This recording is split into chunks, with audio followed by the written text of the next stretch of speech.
மா தோசை குடுமா, பசிக்குது. மா ஏண்டி இப்படி கத்திட்டு இருக்கிற? 7 கழுத வயசாகுது, இன்னும் ஒரு தோசை சுட்டு சாப்பிட தெரியல உனக்கு. இப்படியே போச்சுன்னா நாளைக்கு போற இடத்துல உன் மாமியார் என்னதான் கேள்வி கேட்பாங்க. அதுக்கு என்ன பதில் சொல்ல போறனோ கடவுளே. மா டெய்லியும் திட்டிட்டே இருப்பியாமா? ஒரு நாள் ஆச்சு நீ இல்லாம வீட்ல நிம்மதியா இருக்கணும்னு நினைக்கிறமா? அட, உங்க 2 பேருக்கு இதே வேலையா போச்சு. ஒழுங்கா சாப்பிட்டுட்டு போய் படுங்க. பா, அம்மா எங்கப்பா? அம்மா ஊருக்கு போயிட்டாமா, நாளைக்கு தான் வருவா. நீ போய் குளிச்சுட்டு வா போ. சரிப்பா.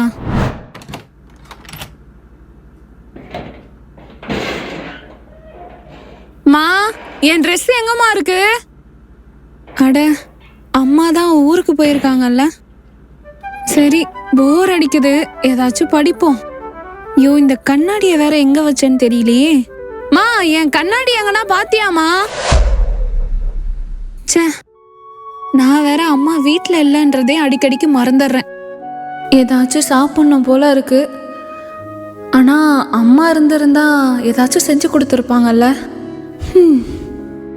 மா, உனக்கு நைட்டு டின்னர் வாங்கி வச்சிருக்கேன், சாப்பிட்டுட்டு போய் தூங்கு. உனக்கு வேற எதனா வேணா அப்பா கிட்ட கேளு. பா, அம்மா எப்பப்பா வருவாங்க? அவங்க இல்லாம கடுப்பா இருக்குப்பா. நாளைக்கு வந்துருவாமா. அம்மா இல்லாம ஒரு நாளாச்சும் இருக்கணும்னு சொன்ன. ஒரு நாளா?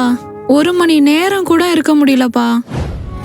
என்னதான் 1000 சண்டை வந்தாலும், கோவப்பட்டாலும், அடிச்சாலும், திட்டுனாலும் அவங்க இல்லைன்னா நம்மளால ஒரு நாள் கூட இருக்க முடியாதுல்ல.